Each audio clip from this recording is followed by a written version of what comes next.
Welcome to Rise Like Lions, Kevin. Hey Dave, how you doing, man? I'm pretty good. Hope you had a good week. Yeah, it was good, brother. Yeah, lots going on. Sure are. We're going to talk about some other things, but I think Afghanistan, right? You want to deal with that? For sure, Dave. Okay. What do you got? So, folks, we have been over the past couple of days seeing some pretty disturbing images come out of Afghanistan as the U.S. Army finally withdraws after 20 years, unbelievably, of occupying this country. And so, there's been a lot of reporting coming out through mainstream media sources, which has been really bereft of any sort of historical context or any sort of sense of really what the invasion and occupation was all about, and as to why we're seeing the tragedy unfolding that we are seeing.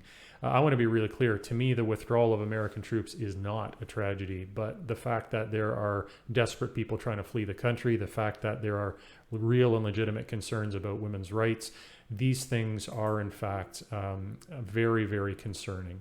And so, I wanted to get into some of the history, and I think Dave and I will talk about some of it, but a great journalist has already done that. And so I'd like to play a video from Ryan Grimm. And Ryan Grimm right now is, he's a reporter from The Intercept, but he's also working on Rising. I first became a fan of Rising when Crystal Ball and Sagar and Jetty were the hosts. And Rising's not quite the same, but they still have a very quality journalist working there, and that is Ryan Grimm. And so he's going to talk a little bit about the history of the U.S. involvement in Afghanistan. Ryan, tell us what's on your radar. From the 1960s and 70s, Herat, Kandahar, and Kabul were all major stops on what was known then as the hippie trail. It wasn't unusual for hippies looking to see a new part of the world to spend a few months there. In 1973, after Timothy Leary escaped prison, the DEA found him in Kabul. It was a cosmopolitan, forward-looking scene, and its politics reflected that attitude. Outside of the city centers, life went on much as it had for centuries. But in 1978, a radical element within the People's Democratic Party of Afghanistan, or the PDPA, which was the local communist party, staged a coup and took power. The Soviet Union was actually alarmed. What a lot of people don't understand about the Soviet Union after World War II is that they spent much of their time urging their allies around the world not to get too crazy. The Soviets were partial to the moderate wing of the PDPA, and they counseled against a number of mistakes the communists ended up making. As journalist Christian Parenti, who joined us here yesterday, has written, the Soviets rejected 13 requests from the party to come in and help. As one Soviet official replied, quote, "We have carefully studied all aspects of this action and come to the conclusion that if our troops were introduced, the situation in your country would not only not improve, but would worsen," unquote. But it was an assassination that eventually brought them in. In 1979, President Taraki was assassinated on the order of Prime Minister Hafizullah Amin. The Soviets thought Amin had gone too far. They invaded, cornered him, and killed him, installing a new leader. The United States, fresh off its loss in Vietnam, saw an opportunity to inflict a Vietnam on its enemy, and it ramped up its support to the Mujahideen, including this fellow. In February 1989, the Soviet Union finally left. The next month, the United Mujahideen made their move to take over the country, and the Afghan government fought them off, sending them into disarray. The Soviets hoped then that the U.S. would forge a national reconciliation, and some elements of the Bush administration, the first Bush administration, wanted to do that. But others argued instead for bleeding the Afghans as much as possible. So we continued funding the war against them. Yet the PDPA, now under Mohammad Najibullah, held strong for another 3 years before finally falling to our Mujahideen. If you missed it yesterday, I asked Parenti why the Soviets' client state was able to hold on for 3 years while ours could barely make it 3 months. It was also actually committed to development and had delivered meaningful economic change to people, and that's what won the loyalty of particularly the populations in the cities, which held on to the very end. It's because the money wasn't by and large stolen. It was manifest as clean drinking water, jobs with decent wages, and a general improvement in the standard of living for people. Once Kabul fell, the lights literally went out, and the country descended into civil war, which the world was content to ignore. The Taliban eventually emerged from this civil war as the victorious faction and took over in 1996.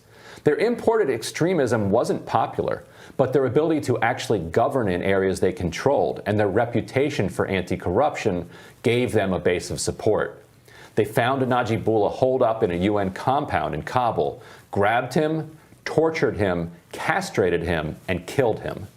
The Taliban's rule would only get worse from there, as our one-time asset Osama bin Laden set up shop in Afghanistan and began plotting the work he's now remembered for.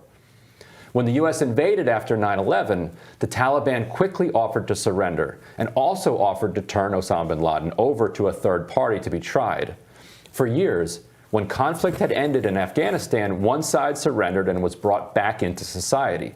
That's how it works in a civil war, when your opponents don't have a country to go home to. That's how it worked here in our civil war. But the U.S. said no and rejected the surrender, preferring all-out war instead. In the face of the American onslaught, most Taliban fighters faded from the battlefield, and they ceded the country to the warlords that had previously been in power. Those warlords, however, were not tasked by their American overseers with creating an inclusive government that provided for the material or cultural benefit of the Afghan people. Instead, the main task given them was to find and hunt Taliban or al-Qaeda fighters, to help with drone strike targeting, and to help build up an Afghan national army that, theoretically at least, could stand on its own once the U.S. left.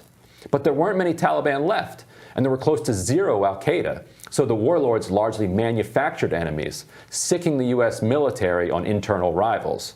Instead of any serious development, the warlords stole the reconstruction money and funneled it to bank accounts in Dubai.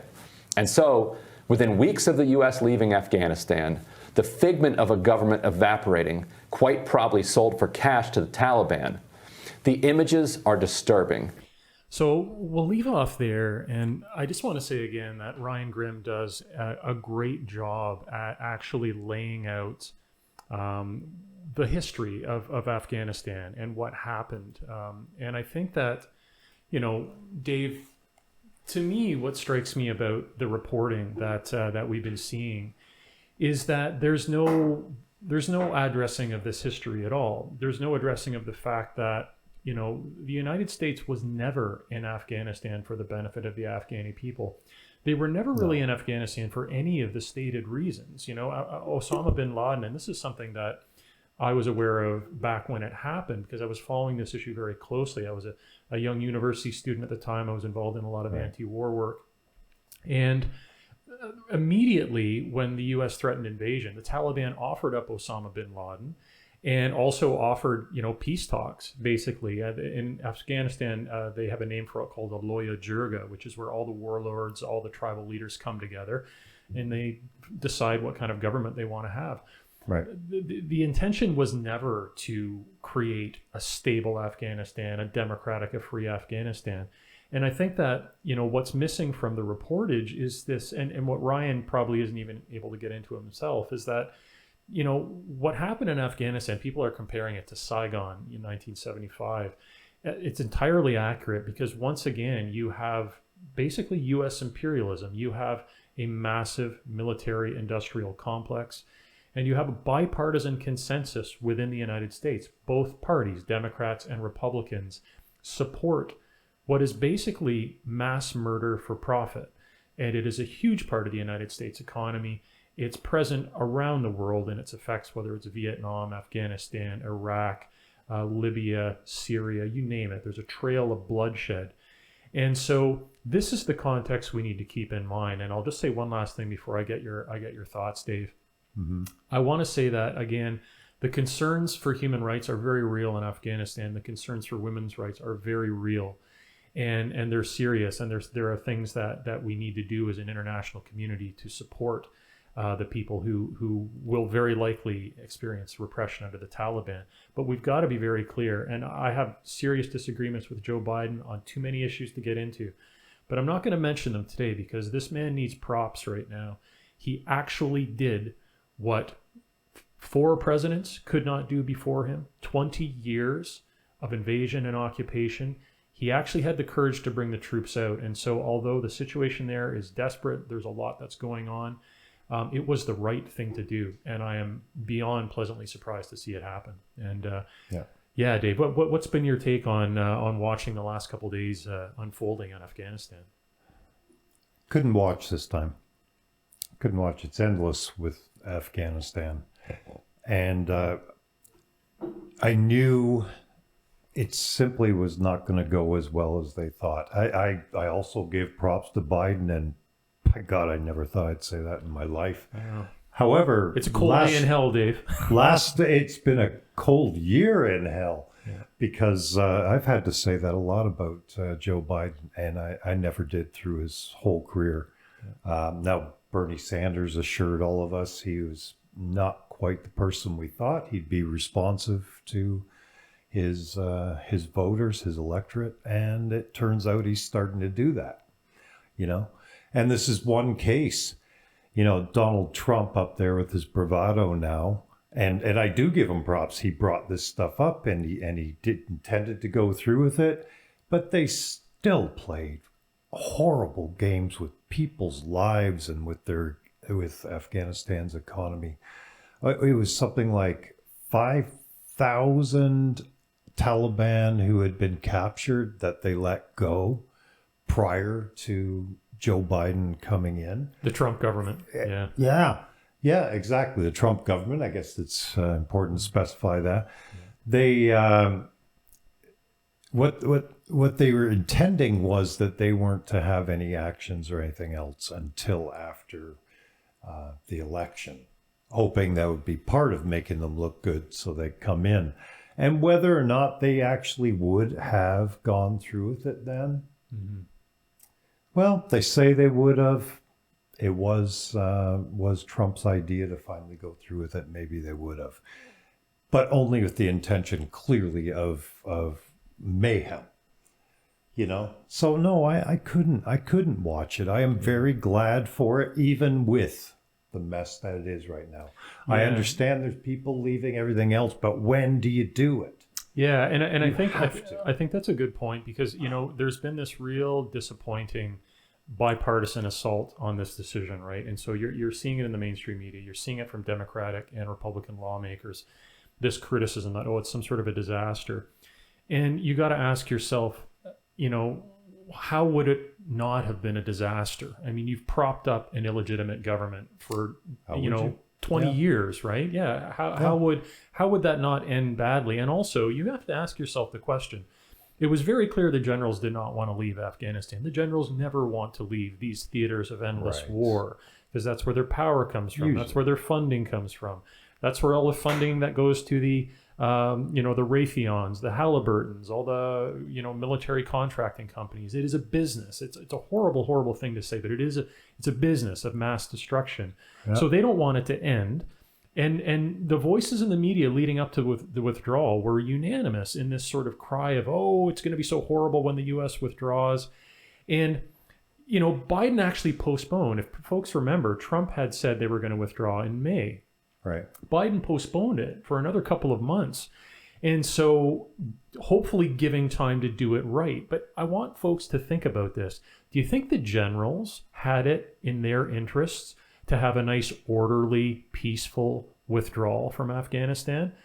I think you're dreaming in Technicolor if you think that that's how the generals would approach the situation. I think Kevin, they have to prove that it's not just about the arms sales and everything. Yeah. We have a legitimate job. Yeah. The military, I heard one good comment just yesterday. The military in most of our countries, most of all the U.S., is a big corporation, and it behaves as a big corporation. Yeah, they had to let it go to hell, right? Yeah. And so I think part of the horrible sort of scenes we're seeing, and again, I don't want to minimize the reality of that for people who are left in the country who are terrified of what the new government's going to be like. Yeah. But the generals had no incentive to make any sort of orderly transition of power. They've refused it for 2 decades, right? So why are they going to do it now? And I just think that for me, Dave, one of the things that really I feel when I see these situations is what's going on in Afghanistan today is a tragedy, definitely. And yet it was a tragedy that was created. It was created very specifically because of this tendency. And again, the United States is the biggest player in the world. Other countries do it too. China does it. Russia does it. I'm Canadian. My country is no better. We just tend to do a little less damage because we're less powerful in the world. Right. But we are an imperialist nation too. We've supported the U.S. We helped occupy Afghanistan. So I'm not trying to speak from any privileged moral position here, folks, when I say this stuff. But we have to understand the root causes of this tragedy. And this military machine, this constant imperialist machine, which grinds up populations, it destroys governments, it crushes people's democratic aspirations all over the world. This has to end. And I hope that people will understand that. We'll take the lesson from Afghanistan the next time the drums of war are being beaten for the next country that supposedly needs to be overthrown. Because guess what? Their leader's a bad guy, right? I hope people will learn the lesson. Oh, well, what people, though? That's an interesting point right there. What people? Who's going to hear us? Who hears Ryan? It's not many. Yeah, and maybe that's what needs to change. You know, I'm impressed to see maybe younger people are into that, but they're also not voting. Yeah. And that's where it changes, or where at least it has a chance to change. Yeah. So how do we influence the process, right? I really wish that people could do it.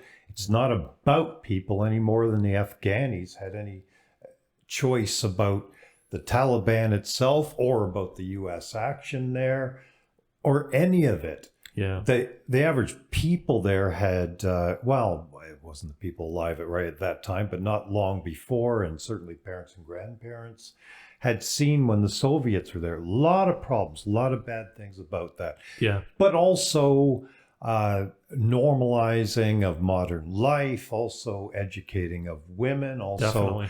It was a civilizing effect, you know. Yeah. One of the things I was gonna say, because you're so right. I mean, when that brief period in the late 1970s when the PDPA was in charge, and so this is again history that most people are not taught in North America. No. That was legitimately. I mean, you can agree or disagree. There was a socialist revolution in Afghanistan in the late 1970s. In the beginning, like they said, in the urban centers, Ryan is quite accurate. It had broad popular support, and you had total freedom for women. You had education. You had all of these things that today, all of these hand-wringing conservatives in the States who all of a sudden have become defenders of women's rights, even though one of the biggest allies of the United States is Saudi Arabia, right? Right. It's so hypocritical, it's not even funny. But back in the day, Afghanistan wanted that. You know, a certain segment of their population wanted a secular, nationalist, progressive, socialist government. The United States couldn't have that, and it had to crush it. It had to destroy it, right? Same thing with Venezuela. Same thing with, El Salvador. Same thing, with Cuba, what they've been trying to do. Mm-hmm. So these bigger picture dynamics are, I think, the things that are sort of lost in translation. And instead, these things just seem like, oh, it's another country that's fallen apart. Oh, why is that? Oh, we did our best to try and help them. It's a complete fantasy, really. Well, it's the difference between the idea about can you have nice things now, or is it always a carrot in front of you for later on? And which, when it's a carrot for later on, means that every individual who can, needs to be struggling to get it themselves. And then because they invest in the very things that are associated with the war machine and everything, they end up having a vested interest. I don't mean they directly, and there's some people that are that way, very few. Yeah. Most, it's just simple. It's a practical matter. Okay, that's the way I'm going to do it. That's the way I'm going to get something. And without me but that's okay. I'll make for a nice family. But of course, then they work themselves. It's this whole cycle. And and that different philosophy. See, you can't convince someone when there's ever been a place that wasn't great, where that had the words, especially nationalist and socialist in the names, the clever trick people do to put them together. But the fact is, if you're Indonesian, if you're so the vast majority of places where it's a system where instead of having the democratic systems in place that properly function, human rights as being primary or whatever. Yeah. The vast majority of places instead have where the capitalist interest is first, because the belief is always that ultimately that can bring you to it. But then it crashes all the time. So you can never really do that. Austerity again. Or be conquered and war again. Yeah, countries that try and break out of that template and that cycle are met with the no war good machine. deed Right? goes unpunished. Yeah, for sure. And again, I think that, you mentioned before the issue of what do we do, right? And the danger of people disengaging from politics, whether it's electoral politics, whether it's movement politics. I think it's important to remember that at times people have stood up against the war machine. I mean, you look at what was going on in the end of the Vietnam War. I mean, you had massive disobedience. You had civil disobedience within the armed forces on a just unprecedented level in the United States. You had so much popular uprising. It had an effect on the U.S., the United States' ability to conduct war in Vietnam. Also recently too, or I guess I should say more recently, is a while ago now, but the invasion of Iraq. I mean, there was, I think to this day, still the largest protests on record worldwide against that war. Millions of people marched all over the world. I was right? marching, and it was the first time there were that many people, or hardly anybody, marching before an actual war had been called. Yes. I remember doing it in the streets of Toronto, and that was not a done deal that it was going to happen. But the fact that they were talking such nonsense, and we're average people. Yeah. How do we know that those satellite images are absurd? Oh, yeah. How do we know that not only do Al-Qaeda and that kind of element not have any kinship with Saddam Hussein or generally the Iraqi religious, people religious there, because he was not. How do we know that? He not only didn't have any affinity with them or any relationship, he was very definitively opposed. Yeah. And if the average Iraqi hadn't been before, they had just gone through a grueling war that lasted way too long with Iran. And that's enough. Again, with the U.S. playing both sides of that war too, right? Because it's all about selling the arms, because that's another thing that brings funds into capitalist societies. That will someday bring all of this to everyone. Again, that carrot is in front of you forever. Yes. And I wish people could get back to the point that was stopped almost cold. Whatever. God, it's been so long. I'm not going to say the number, but we were still young. Yeah. It's been stopped cold from thinking we do actually deserve nice things now. I don't know how anybody can enjoy anything if you got to step over a body in the streets and there's nothing they can do. Yeah, for sure. How? And so that's a bigger picture question, right? About the system that drives the war machine. You're right. It is a part of capitalism. It is a part of that profit making machine. It can't be isolated. Yeah, it's of a part, and yet I think also we have to be careful too. It is a totality, and yet it doesn't mean we can't isolate certain aspects and target certain aspects and resist certain aspects. And I just know for what we can do with our little podcast here, just hopefully getting people to encounter some of the real history behind the tragedy that is unfolding in Afghanistan. And then please, folks, moving forward, connect the dots. So the next time that, like I said, the target is drawn around whatever world leader it is, who probably legitimately, folks, is not a nice person, right? Because that's who our governments tend to prop up and support, whether it's the Shah in Iran, or whether it is Pinochet in Chile. What we like supporting strong men, Fulgencio Batista in Cuba. We do that all the time. But then when it comes time to take them out, and when it comes time for the armed forces to overthrow another country's government, to occupy them, hopefully we will not buy it. Hopefully we will resist when it counts, not 20 years down the road. Not now with a country, Afghanistan, that has had peace and democracy and stability deferred for 20 years. And in its place, just given constant war. So again, Joe Biden, kudos. You did the right thing. I am very, very pleasantly surprised you did the right thing. And folks, let's support this decision. Let's make it really clear that the withdrawal needs to continue, and it needs to finish. Yeah. And then we can talk about, Dave, this is something that we all need to do as a global civil society. How do we then support the legitimate needs of the women in Afghanistan, the people who are going to be vulnerable? These things are real, folks. Don't want to say at all that they're not. How do we then support them in a way that doesn't involve dropping bombs on people, right? Yeah. I know one really important thing, and I think it'll be a focus as we go along, and I'd like to see everybody have this focus. I might have sounded like I was being very particular about the whole, the problems with capitalism and the positive things. That's not key. I say work with whoever you can. Fight with whoever you can. Be very careful. Whether or not it's a deliberate tactic, it doesn't matter.